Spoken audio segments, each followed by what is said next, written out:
So, good evening, students. How are you all doing? I hope you all are doing good. My name is Amir and I am your host for today's quiz. घड़ी में बजा है ठीक रात का 8। जैसा कि मैंने आपसे प्रॉमिस किया था, I'll be here at exactly 8 o'clock. तो लीजिए हाजिर हूँ नए 15 क्वेश्चंस के साथ आज की इस क्विज में। उम्मीद करता हूँ you had a great day. तो चलिए सीधे स्टार्ट करते हैं आज की ये क्विज और देखते हैं which one is the first question. तो first question is in your screen now. In computer IC chips is generally made of. Computer system में आईसी चिप्स किस चीज से बनाई जाती हैं?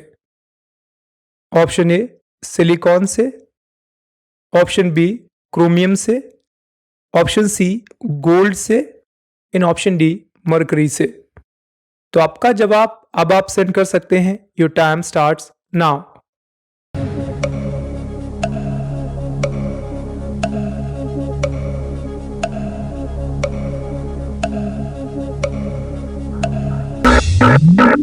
So finally your time is over. Now this is the time to know which one is the right answer. Option A is the right answer. Silicon. जी हाँ, इस types की जितनी भी चिप्स होती हैं they are made of semi-silicon conductor. The right answer was silicon. Hope so कि आपको याद रहेगा नेक्स्ट टाइम से जब भी इस तरीके का क्वेश्चन आपके सामने आएगा you will be giving the right answer. चलिए देखते हैं नेक्स्ट क्वेश्चन आपकी कंप्यूटर स्क्रीन में now. Track ball is a. Track ball होता है output device, programming language, input device, a software. आपके हिसाब से what is track ball? Please answer now. Your time starts now.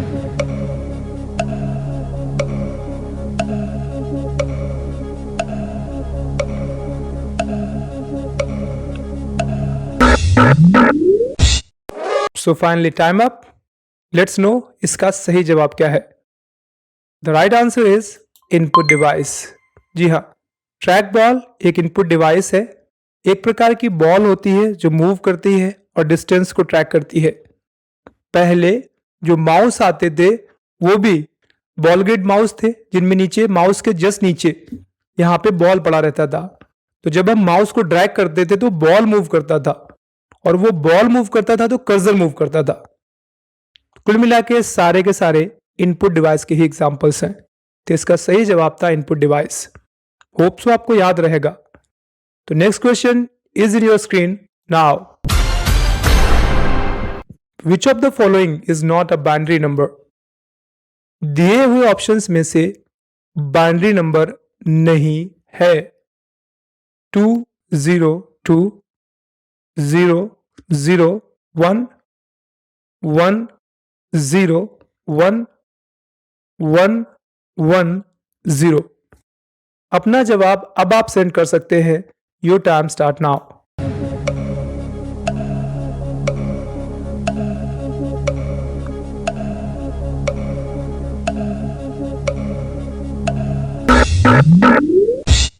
So time up.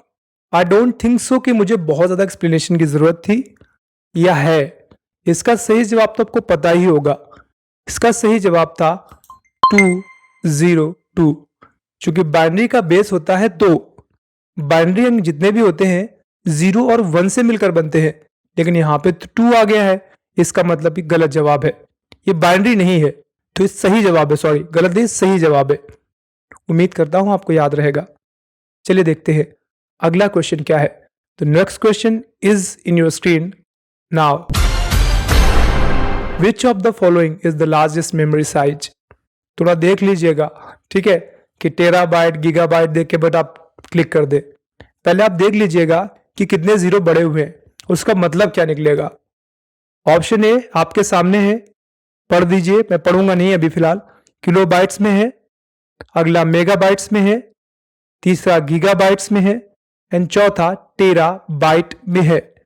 तो अब ध्यान से देख लीजिए, इसके बाद अपना आंसर सेंड करिए और देखिए अगर आपको पता होगा कि 1 गीगाबाइट में कितने मेगाबाइट होते हैं, अगर आपको पता होगा 1 मेगाबाइट में कितने किलोबाइट होते हैं, और अगर आपको पता होगा 1 टेराबाइट में कितने गीगाबाइट होते हैं, तो आप इसका जवाब जरूर दे देंगे।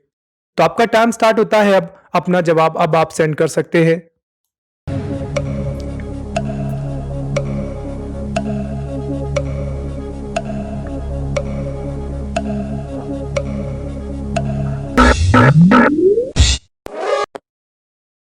उम्मीद करता हूं आपने अपना जवाब सेंड कर दिया होगा और इसका सही जवाब है आपके सामने। जी हाँ, 1,00,000 मेगाबाइट्स, ये है इसका सही जवाब। उम्मीद करता हूं आपको याद रहेगा। मैं एक बार फिर से देख लूं, क्योंकि मैंने भी इतनी जल्दी से काउंट नहीं किया। इकाई दहाई सैकड़ा, सॉरी 1 करोड़ है। 1,00,000, 10 लाख तो फिर कम हो जाता। 1 करोड़ मेगाबाइट्स है। अगर आपको याद हो तो 1 गीगाबाइट में 1024 मेगाबाइट होते हैं। 1024, तो यहां से 100,000 कर देंगे आप, तो कुल मिला के 100 GB के बराबर हो जाएगा आपका। तो ये तो बराबर ही हो जाता, लेकिन 100,000 करने के बाद अब यहाँ पे आपको 100 लाख कर देंगे तो ऑटोमेटिक टेराबाइट के बराबर हो जाता। अब यहाँ पे तो 1 करोड़ है, ठीक है। तो ऑलमोस्ट मतलब कुल मिला के देखेंगे इससे थोड़ा ज्यादा ही हो जाएगा आपका। तो ये सही जवाब रहा आपका, ठीक है। अब मैं इतनी ज्यादा मैथ्स नहीं कर रहा हूं, मैं बस ऐसे ही आपको एक्सप्लेनेशन दे रहा हूं, थोड़ा आपको आइडिया हो गया होगा। चलिए देखते हैं नेक्स्ट क्वेश्चन क्या है। तो next question is in your screen now. Which of the following type of memory loses data when power is off? दिए हुए ऑप्शंस में से कौन सी मेमोरी है जिसका डेटा पावर ऑफ होते ही चला जाता है? ऑप्शन ए मैग्नेटिक टेप का, ऑप्शन बी मैग्नेटिक डिस्क का, ऑप्शन सी सीडी रोम का, and option D static random access memory का। तो अपना जवाब अब आप सेंड कर सकते हैं। किसका डेटा पावर ऑफ होते ही गायब हो जाता है?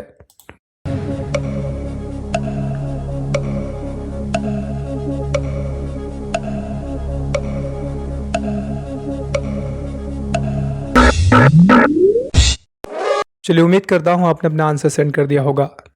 Now this is the time कि know which one is the right answer. The right answer is option B, sorry option D. मैंने बी बोला बट डी सही था, ठीक है। मैंने टिक डी पे ही किया है, static random access memory. Because why? क्योंकि यह रैम है, रैंडम एक्सेस मेमोरी है। स्टैटिक हो या डायनेमिक, रैम है तो डेटा को टेम्परेरी ही स्टोर करेगा, ठीक है। बाकी के तीनों आपके सामने हैं। सीडी रोम तो परमानेंटली स्टोर रखता है, डिलीट ही नहीं करता, आप चाहेंगे भी तो डिलीट नहीं कर पाएंगे। सीडी रोम है आपका, ठीक है। अगला है मैग्नेटिक टेप। तो मैग्नेटिक टेप का एग्जांपल मैं आपको बता चुका हूं। पहली जनरेशन के आई गेस सेकेंड जनरेशन में मैग्नेटिक टेप का इस्तेमाल होता था। मैग्नेटिक डिस्क के तौर पर आप हार्ड ड्राइव का यूज करते हो। तो इसका सही जवाब था ऑप्शन डी। चलिए देखते हैं अगला क्वेश्चन क्या है। तो next question is in your screen now. Which of the following is secondary storage? दिए हुए ऑप्शंस में से सेकेंडरी स्टोरेज मेमोरी कौन सी है? RAM, CPU, HDD, ROM means ROM. आपका सही जवाब क्या है? अपना आंसर अब सेंड कर सकते हैं।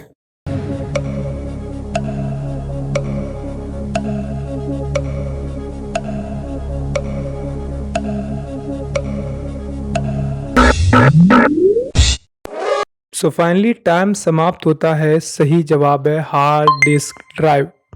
RAM, ROM, primary memory. CPU is not a part of memory, it's a processor. The right answer is hard disk drive. चलिए देखते हैं। Next question is in your screen now. The process of manipulating data to the achieve some meaningful result is. जब data को meaningful result में convert करता है तो इस प्रोसेस को कहते क्या है? Information handling, data processing, data sharing, data distribution. Question फिर से रिपीट करता हूं। जो भी डेटा हम इनपुट करते हैं एक प्रकार से, उसको यह मीनिंगफुल रिजल्ट में कन्वर्ट करता है। तो उस मीनिंगफुल रिजल्ट के कन्वर्जन को कहते क्या है? Information handling, data processing, data sharing, data distribution. तो अपना जवाब अब आप सेंड कर सकते हैं। आपका टाइम स्टार्ट होता है अब।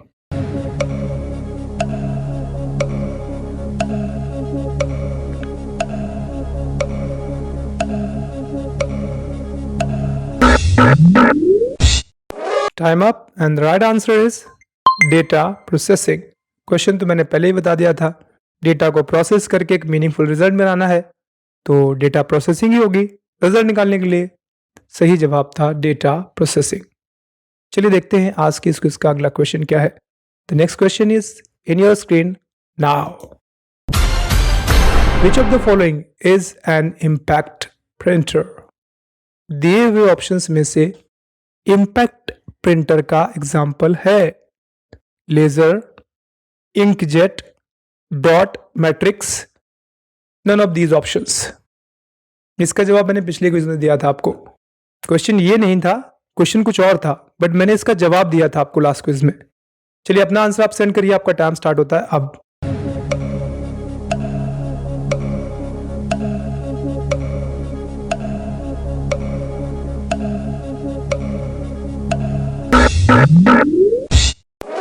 सो टाइम समाप्त हुआ।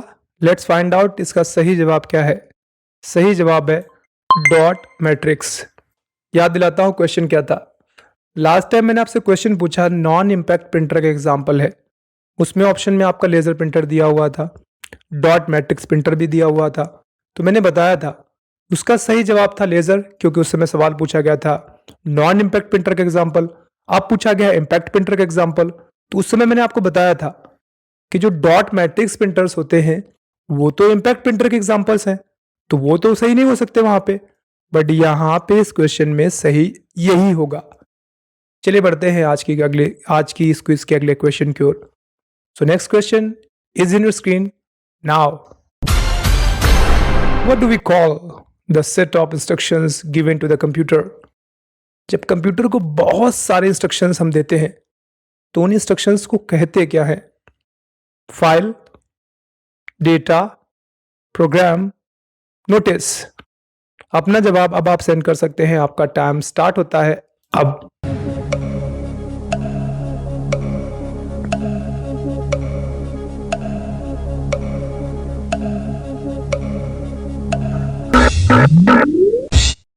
सही जवाब है प्रोग्राम।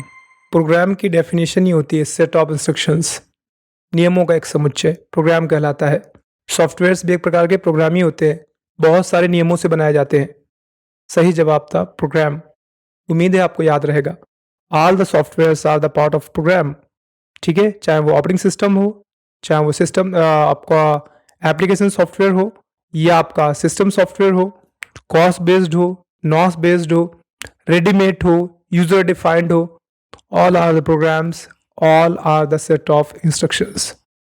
चलिए बढ़ते हैं आज की क्विज के अगले क्वेश्चन की ओर। Next question is your screen now. Generally virtual memory is located at. Virtual memory होती कहां है? रैम पे, सीपीयू पे, फ्लैश कार्ड पे, या हार्ड ड्राइव पे? वर्चुअल मेमोरी कहां होती है बताइए।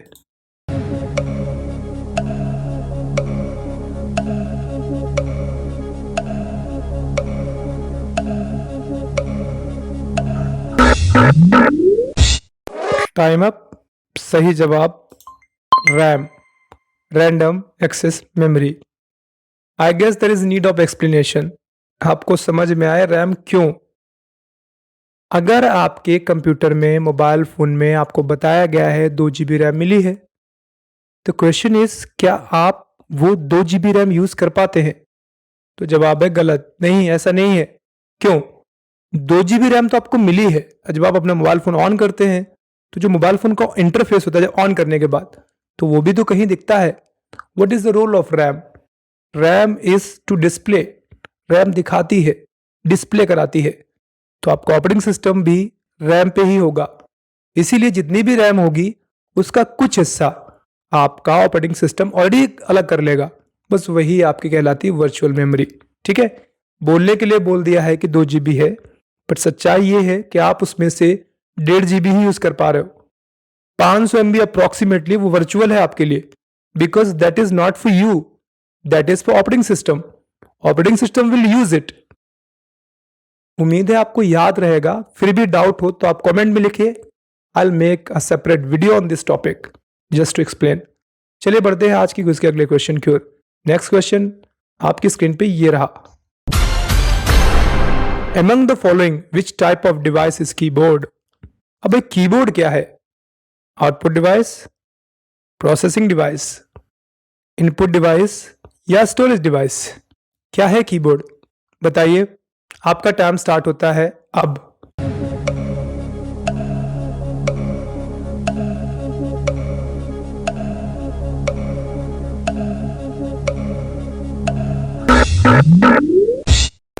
उम्मीद है आपने बता दिया होगा और सही बताया होगा। क्या बताया है? Input device. सही है ना? यही बताया होगा आपने। हाँ, इतना मुझे पता है। वैसे भी आप तुक्के मार रहे हो, सही ही बैठते हैं। तो तुक्का भी मारा होगा तो सही बताया होगा। वैसे इनपुट डिवाइस कीबोर्ड तो याद ही होना चाहिए। कोई बच्चा कभी कंप्यूटर ऑपरेट भी नहीं किया होगा, उसको भी पता होगा ये। इतना इंपॉर्टेंट क्वेश्चन है ये। चलिए बढ़ते हैं आज की क्विज के अगले क्वेश्चन की ओर। Next question in your screen now. DMA stand for. अब देखिए, इस टाइप के फुल फॉर्म तो आपको पढ़ पढ़ के ही आएंगे। Full forms are little bit confusing. क्यों? क्योंकि फुल फॉर्म तो आप अपने मन से बना सकते हो, है ना? तो बस इतना ही है। फुल फॉर्म्स आप देखिए, कुछ चीजें आपके दिमाग में रह जाएंगी। अगर ये फुल फॉर्म्स रह जाएंगे, ऑप्शंस आएंगे, तो आप एक ना एक तो चूज कर ही लोगे। ठीक है, इतना समझ के बस करिए। ऑप्शन ए था distinct memory access, direct memory access, direct module access, direct memory allocation. तो यहां पे डीएमए का मतलब क्या है? अपना जवाब अब आप सेंड कर सकते हैं। आपका टाइम स्टार्ट होता है अब।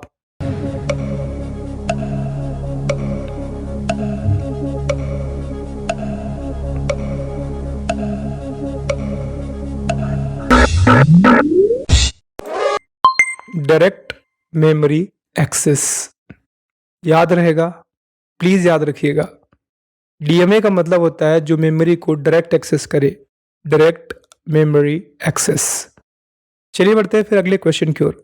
Next question in your screen now. Which of the following is not usually a plug and play device? दिए हुए ऑप्शंस में से कौन सी है जिसे आप बस लगाकर चला नहीं कर सकते हैं? There is need something else. Plug and play लगाइए और यूज करिए। कौन सी नहीं है? माउस लगा के यूज नहीं कर सकते, स्पीकर बस लगाया और प्ले नहीं कर सकते, कीबोर्ड लगाया और टाइप नहीं कर सकते, ग्राफिक्स कार्ड लगाया और यूज नहीं कर सकते। आपका टाइम स्टार्ट होता है अब। अपना जवाब अब आप सेंड कर सकते हैं।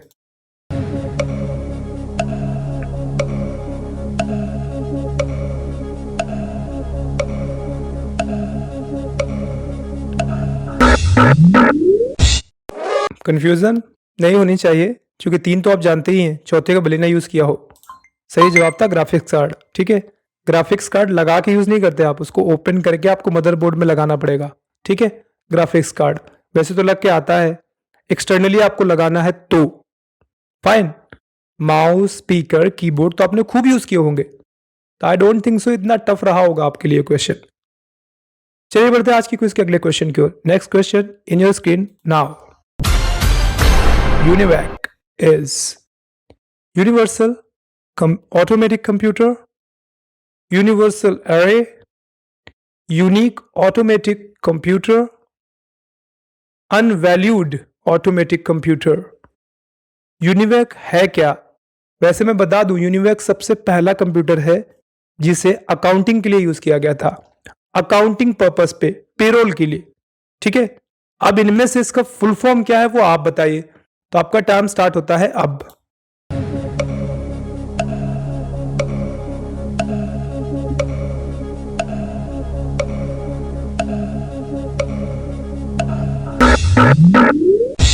उम्मीद करता हूं आपने अपना जवाब सेंड कर दिया होगा। सही जवाब था यूनिवर्सल ऑटोमेटिक कंप्यूटर। उम्मीद है आपको याद रहेगा अगली बार से। यह सबसे पहला कंप्यूटर है जिसमें अकाउंटिंग की गई थी। जॉन मैकले ने इसे डिजाइन किया था पेरोल पर्पस पे, यानी कि एम्प्लॉयज की सैलरीज को क्रिएट करने के लिए। चलिए बढ़ते हैं फिर अगले क्वेश्चन की ओर। अगला क्वेश्चन आपकी कंप्यूटर स्क्रीन पे ये रहा। Cathode ray tube is form of. दिए हुए ऑप्शंस में से कौन सा है जिसे हम कैथोड रे ट्यूब भी कहते हैं? कीबोर्ड को, माउस को, मॉनिटर को या मदरबोर्ड को? इनमें से किसको हम कैथोड रे ट्यूब कहते हैं? तो आपका टाइम स्टार्ट होता है अब।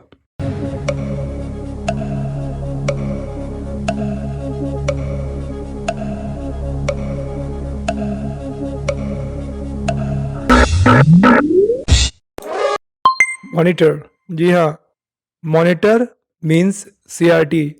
CRT means cathode ray tube. Cathode ray tube means पुराने वाले मॉनिटर, मोटे वाले पीले कलर की TV, they all were used for the display earlier. Now you have LED LCD. उसको हम कहते क्या थे? CRT, cathode ray tube. था क्या वो? मॉनिटर था। सही जवाब है मॉनिटर। उम्मीद है याद रहेगा। तो इस तरीके से आज के 15 क्वेश्चंस आपके समाप्त होते हैं। उम्मीद करता हूं आपने आज के इन क्वेश्चंस को ठीक से देख लिया है and these questions will always remain in your brain so that in future if you are going for any examination, triple C, O level or any competitive exams, if these questions will be there you will definitely answer. तो आज की quiz यहीं पे समाप्त होगी। उम्मीद करता हूं कल रात ठीक 8 बजे अगेन विल बी देयर। आप ठीक 8 बजे फिर से वापस आएंगे और क्विज को अपीयर करेंगे। तब तक के लिए कंप्यूटर सीखते रहिए। Bye bye, take care.